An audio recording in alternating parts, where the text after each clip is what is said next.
Welcome. We have a special report for you on international real estate. I'm David Shapiro and my colleague Lee Abraham, and I am coming from you from Spain. I'm wearing this shirt that I actually just bought recently in Argentina. So recent international experience here, and we're excited. These are some pretty interesting numbers that we found in this report that we want to share with you. And so this comes from the National Association of Realtors, international transactions that are occurring. So let's just dive right in and talk high level on what we're seeing. So $53 billion volume of foreign buyer residential purchases, and that's from April 2022 until March of 2023. And that's about 2.3% of the total dollar volume of existing home sales, to put that in perspective. And this is a combination of foreign buyers that are living in the U.S. and some that are not. And so 51% of these buyers are actually living in the U.S., and they made up about 84,000 transactions which is 1.8% of the 4.7 million. So you'll see here that their average price is a little bit higher. That's why they're only 1.8% of transactions, but 2.3% of volume. Yeah, and when you look at the percentages, it can be misleading. As a friend of mine is fond of saying, you don't deposit percentage points into your bank account. And so you deposit dollars. And the idea here is that there's a lot of business happening, international buyers coming into the United States. As we look at some of the details here, as you said, there's a lot of interesting numbers. So as we look at the countries of origin for the top buyers, foreign buyers in the United States, China leading the way, just over 13% of the buyers in the market, Mexico following closely at 11%, then Canada, India, and interestingly, David, Colombia rounding out the top 5 at 3%. So where are they going? Well, Florida, the big winner, 23%. Then comes California, Texas, neck and neck at 12% each, and then it really tails off to North Carolina and Arizona, rounding out the top 5 destinations for these international buyers. Yeah. And then 42% paid all cash compared to just 26% among all existing home buyers. So we'll show you a chart on that here later that shows more on that. So 50% of those buyers are intending to use this property as a vacation home or a rental or some combination of that, compared to 16% amongst all existing home buyers. So I'm not really surprised about that, right, Lee? If they're buying it from international, the fact that they're going to be using it for vacation home makes a ton of sense. Well, as we've seen in some of the work we've done on prior international videos, there's a real opportunity to combine the two wonderful benefits of real estate, which is lifestyle and creating wealth. And what better way to do that than with one property as both an income stream and a vacation retreat? So good stuff. Mm-hmm. And the median purchase price, just under $400,000 for these international buyers, compared to about $385,000 for all existing home sales. So they are spending a little bit more on average. So let's take a look at how Austin compares to the rest of the U.S., which we've talked about in other videos in the past. So you can see that right here. All these other markets which are more expensive on the median home price. So this is in thousands. So the median home price in San Francisco, 1.4 million roughly. Median home price in Austin, 541,000. So this is the Austin Round Rock MSA. So the city, the average is higher, but for the whole metro area, it's 541,000. And then they converted it to price per square meter. So that way we can compare it more easily to some of the international competitors here. And you can see how astronomical some of these numbers are in comparison. One thing I did notice, which I'll point out, is New York is right here at 17,000. Then it's again over here at only 3,400. So this is the whole metro area, which obviously the suburbs of New York are going to be less expensive than, I don't know if this is just Manhattan, New York. Yeah, it's just the city. What it's showing here. Yeah, or if it's the 5 boroughs. But the point is that it's more expensive than the metro area. And you can see some of these other markets that are just so expensive. We come all the way down to Madrid, Spain, which is actually where I'm sitting right now at 6,100, so about twice the price as the Austin metro area. And you could maybe argue that, well, what if you just removed the suburbs and we just talked about the city? I'm guessing that's, this number goes up by 30% or something. So instead of 3,200 price per square meter, maybe it's 4,000 or something like that. So still significantly less than some of these other places. And when we look at this, David, we're always focused on the fundamentals, which is supply and demand. And the relative differential between some of these markets, obviously Hong Kong and London, astronomically higher, but even places like Toronto or Oslo, Sydney, Australia, significantly higher price points. Anecdotally, here in Austin, when we talk about affordability, one of the ways that we look at that metric is where are buyers coming from? And by and large, many of the buyers that we work with are coming from the Bay Area, where prices are significantly higher. They come to Austin, even though prices are a lot higher now in Austin than they were 2 years ago. It's a lot less than where they're from. That's even more dramatic internationally. So as we look at this and try to make sense of what does it mean for us, to me it's an indication of future strong and growing demand for American real estate because of that price differential. And so when you've got the potential for increased demand, that creates the potential for increased value for equity positions. And that's my main takeaway here. Yeah, and it's a really good point. When you're in the city and you're part of that bubble, it's really hard to see what people are seeing from outside. You see like, wow, this home that was $500,000 just a couple of years ago is now $1 million. Like, that's crazy. It seems so expensive. Well, I'm having the same experience on the opposite end. I'm making offers actually in another city, which is less expensive than Austin, and I'm buying property that has doubled in value in the last 3 years. And to me, it's still inexpensive, and I see the potential of this town. I think it's going to grow. Meanwhile, the people in the town, I'm guessing they're looking like, wow, my property doubled in value in the last 3 years. Like, I'm going to cash out and sell. And, maybe you're thinking that way in Austin, but from I guess I'm biased, but hopefully an objective perspective, seeing what's happened in the last 10 years in Austin. And I think that's going to happen again in the next 10 years.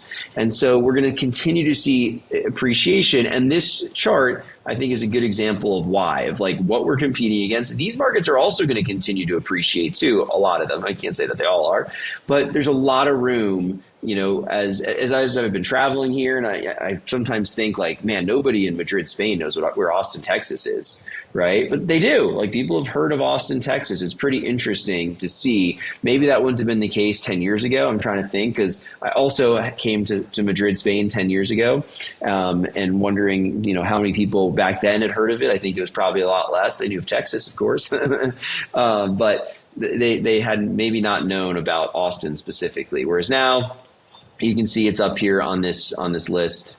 Yep.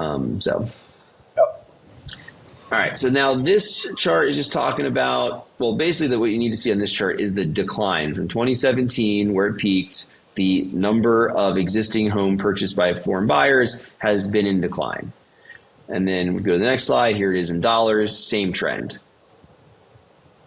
Yeah, when you look at the dollars, you can see that it's a little more nuanced than the actual number of transactions, where we have, more of a level volume over the past 3 years. And as we'll see in a later slide, one of the things that have really impacted this downward trend is the upward trend in the average price domestically in the U.S., being one of the key variables. The other is, as we'll see, fewer listings have been available over the past couple of years, and so that also translates into fewer transactions and lower gross sales volume.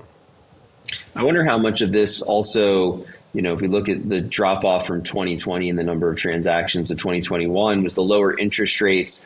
I wonder how the foreign buyers are affected in terms of, they maybe don't have access to the same interest rates, right? It's a little bit harder for them to get financing.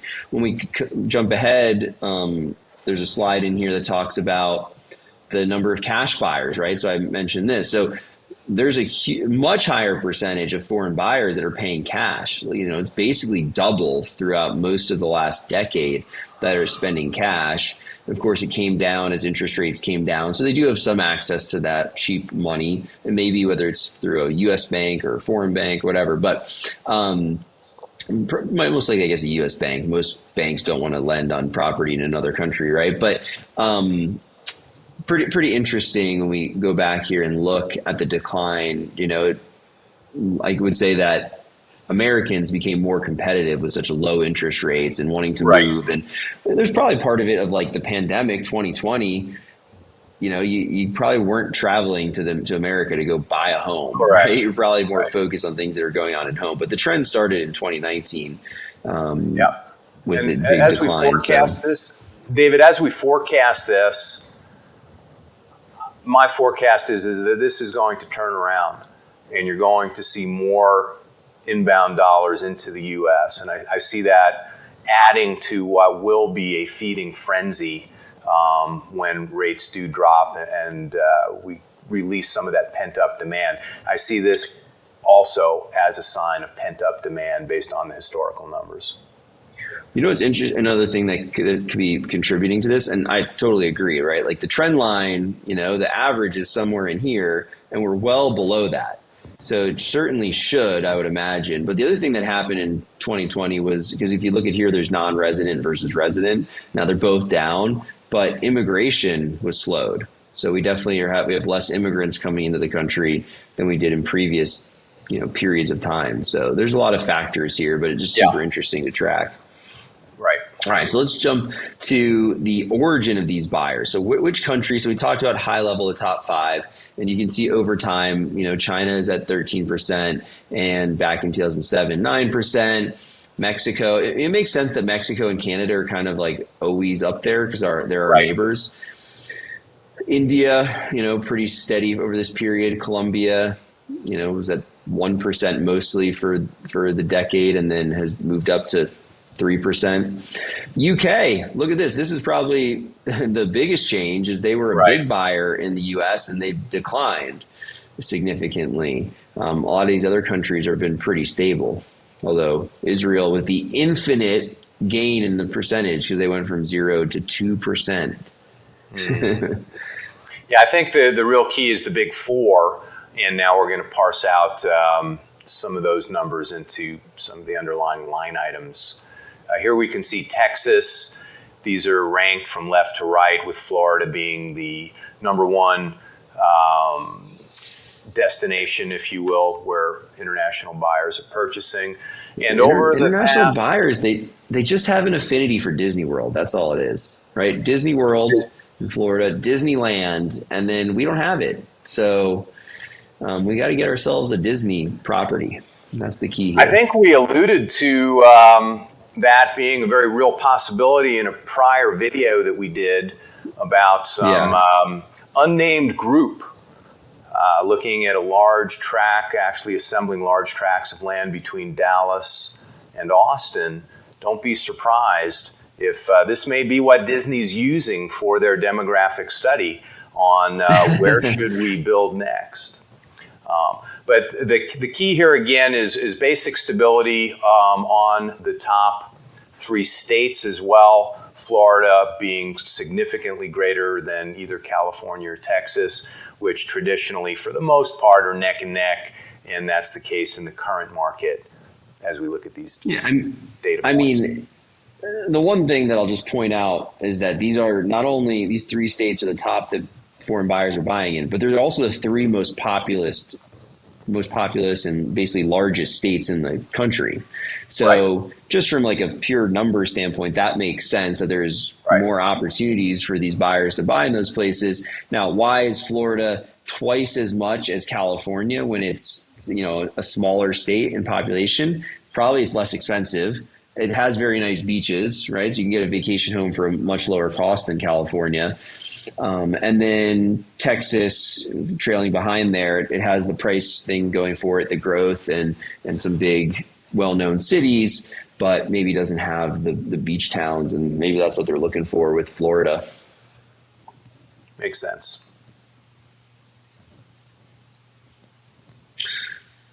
All right, so now where the top 4 foreign buyers purchase. So you can see here's the China, Mexico, Canada, India. So that's what we're looking at, the difference between these 4. So Chinese love in California, it's closer to them, right? That makes sense. Mexico going for Texas, and that makes a lot of sense, just proximity for both of those.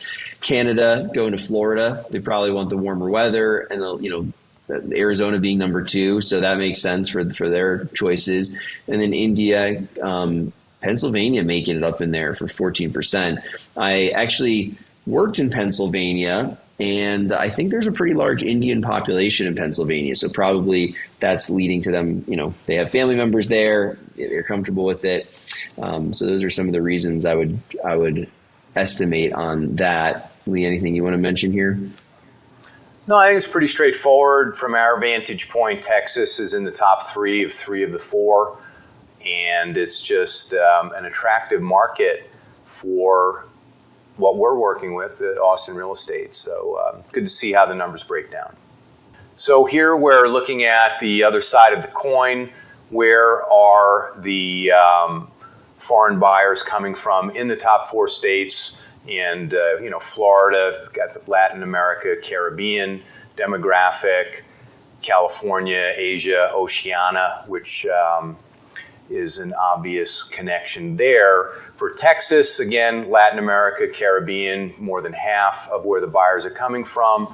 And then North Carolina is kind of interesting, really a interesting mix with Oceania, Asia, 50%, and then Europe showing up in the top 2, the only region represented here where Europe is in the top 2 sources of inbound migration. So just, again, interesting to see where these numbers are coming from as we make sense of not only our market, but the other large markets in the U.S.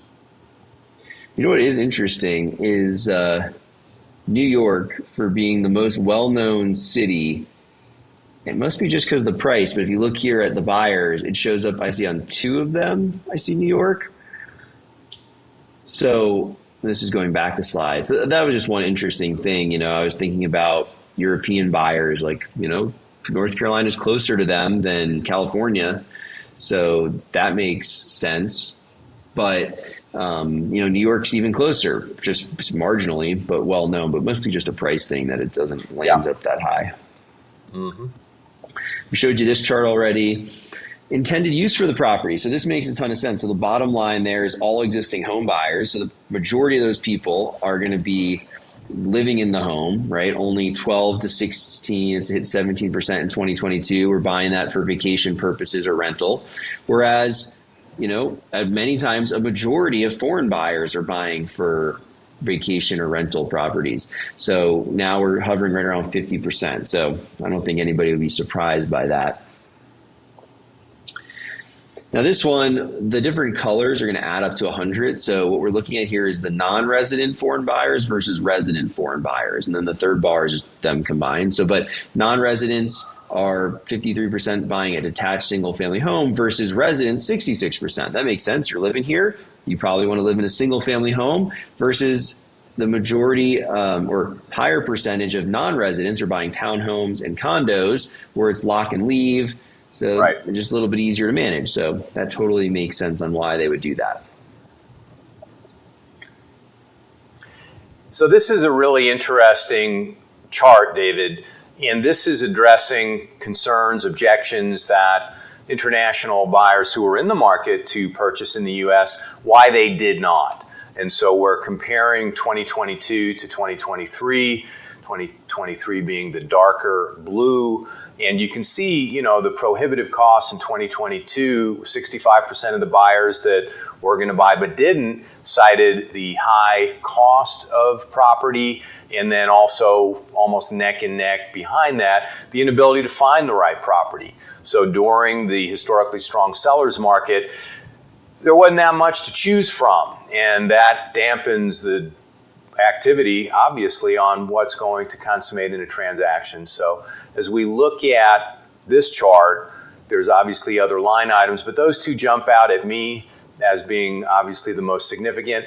And in our current dynamic, if you want to get the facts on what's happening in Austin, we just recorded our Austin market report. The cost of property has basically been stable, but the inventory has been growing. And then we look at a previous slide where that big price differential between a lot of these cities, you've got relative affordability internationally and growing selection of properties with stable values. To me, again, you're looking at a formula for potential demand being unleashed into a wave of transactions from these international buyers. And now we're going to switch gears and let's talk about where American buyers are searching abroad. So David, one of the reasons why we did this video is because you are a globetrotter. You're out there seeing the world as you do. You've been in several of these countries on this recent trip. And so why don't you talk us through a little bit on what you're seeing here? So, I mean, Mexico having a high percentage for where buyers are searching, that makes sense. It's close by, it's less expensive. Argentina jumping big from, 0 to 1 to 2% over this period from 2015 to 2022. And all of a sudden in 2023, 6%. And I was just in Argentina. It certainly has a lot to offer. It's an amazing country with, a variety of different things. So people could be looking, I was in Bariloche skiing in the summer for those ski enthusiasts, being able to go when it's 100 degrees in Texas and fly down to some winter conditions and get some turns in is pretty fun. But then also Buenos Aires, and it's just the cost there is much lower. So that's appealing. It's on a similar time zone to the U.S. So there's a lot of reasons why somebody might want to go to Argentina. And then, other places I've been recently, Mexico, Portugal, Spain, Colombia. I've also been to Costa Rica several years back. So been to a lot of these different places. Portugal has a lot to offer because it's really inexpensive. Both Portugal and Spain have this golden visa right now, where if you spend, it varies, but it's like $500,000 on a property, you can get a visa automatically and then even work towards citizenship. So there's some benefits as to why people will be buying in those places. Although Spain down from 3 to 4%, it's down to 1% in 2023. I'm not sure why these numbers changed so drastically from 3% in 2022 to 1%. Like is that a 200% drop basically, right? So it's interesting to see these changes. They don't look like big changes because it's only going from 3% to 1%, but in this, it's actually kind of a big change to see that big of a jump. Yeah, my guess would be that a lot of that is going to be interest rate driven, as well as the various business cycles, economic cycles of the incremental countries up, down, and interacting with the U.S., particularly on a exchange rate standpoint. Mm-hmm. But I can see, it depends on where somebody is in their life and why they might be buying abroad. If they're leaning towards retirement, a lot of these places have a lower cost of living. Actually, I think probably everywhere except parts of Canada on this list have a lower cost of living. So when you're coming from the U.S., at least the major cities, obviously there's inexpensive places in the U.S. that you could go from an inexpensive place in the U.S. to Barcelona, Spain, and you're going to be paying more. But for the most part, you can find pretty low cost of living. Spain, I was talking to a friend here. She's been here for 20 years, grew up in Austin, and she's just like, the cost of living here is significantly lower, and the quality of life is just better in Spain. Like everything's closed from 2 to 4 p.m. They literally, the siesta thing, it's a real thing. They still do it. And, the gym closed today at 3. So I had to make sure I got my workout in on the earlier side, which I do anyways. But, for a gym on a Sunday to close in the U.S. at 3 p.m., it's pretty rare. But they're all about lifestyle. And I think that's, abroad, people are generally pretty shocked by how much Americans work. But there's a double-edged sword. The pros of it is how productive we are as a nation, and we're definitely, the engine of the economic world, and that's part of the reason. But really, a lot to offer in these other countries. I'm surprised Spain isn't higher. I love it here. And, as I've been here in Spain, I've been looking at properties, talking to bankers and, exploring different cities to see like where I want to buy. And, the majority of people buying abroad is for a combination of vacation and rental, which is what I would be looking at, right? It's really nice to be able to use the property for a couple weeks, a month, a year, and then be able to have some income on it the rest of the time.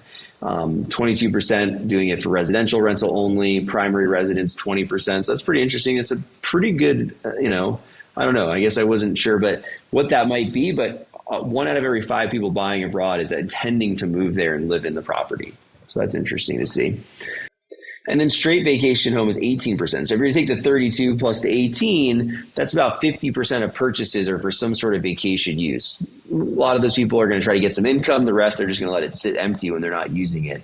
But that's interesting to see. And I guess what you would expect from this, right? 22% for rental abroad, kind of actually surprising. U.S. has a really unique and great financing for buyers. Low interest rates, 30-year fixed. So, and low interest rates historically, right? Now, today, maybe not. But so, and I don't know what year this was. Do we know what year this is from, Lee? I believe it's the same time frame, which is March of this year through April of last year.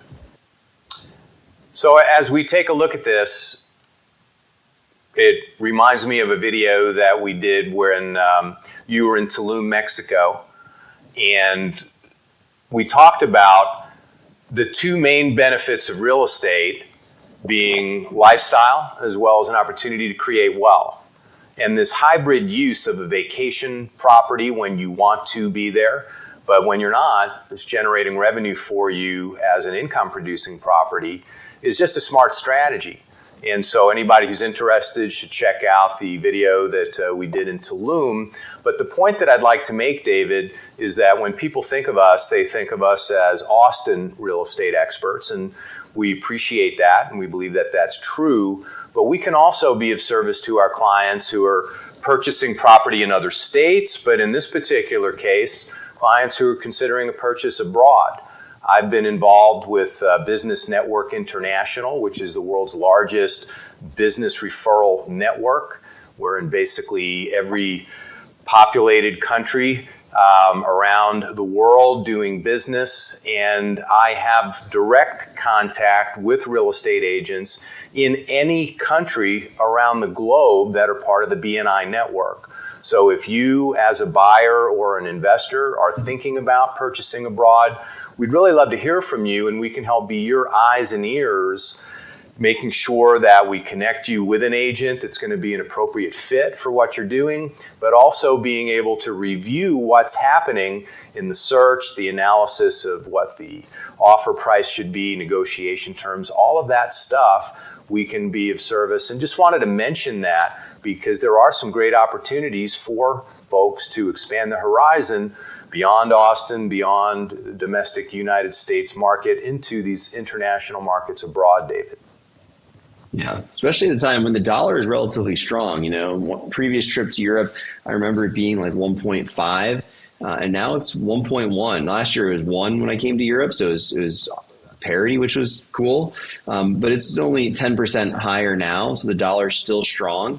And if it goes back to 1.4, we both know somebody that he bought a property abroad, and when it was time to sell, not only did he get some appreciation, but he got an extra 30% bump because he was moving it from another currency back to dollars, because the dollar had appreciated against that currency, had depreciated against that currency over that period. So the other currency actually strengthened, and so when he went back over to dollars, he got actually 30% more than he would have if it had stayed at the same level as when he bought it. So there's another factor there which you don't get domestically with real estate is the exchange rate with the currency, which is pretty interesting. We're not exchange rate experts, but it's a little bit of a bet in one direction. Now would be the time I would think, because the dollar is quite strong.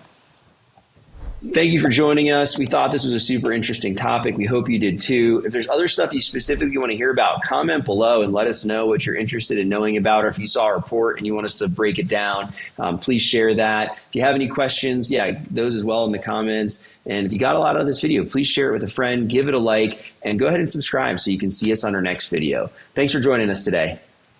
Thanks, everybody.